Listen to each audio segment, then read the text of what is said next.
tequila, cariño, pero doble esta vez.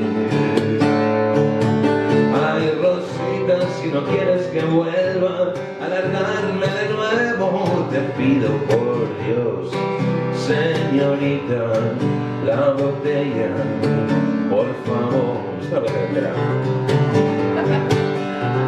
Y la fiesta se pudre al instante en el que el poeta intenta recitar que lo gay se ha pasado de moda, que lo cool es amar al nogal.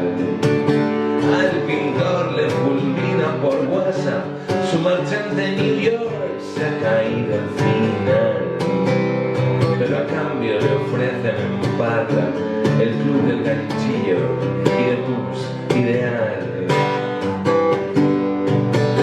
Y los bloggers, tendensers, actores y shoppers se miran a desayunar.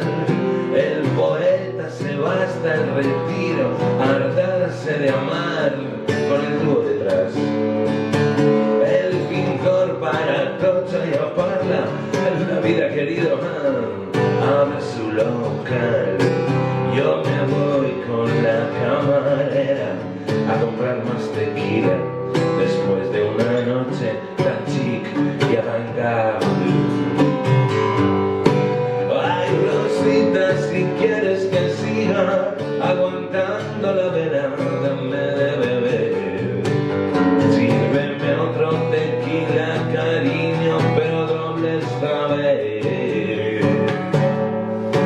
Ay, Rosita, si no quieres que vuelva a alargarme de nuevo, te pido por Dios. Ay, Rosita, la botella, por favor.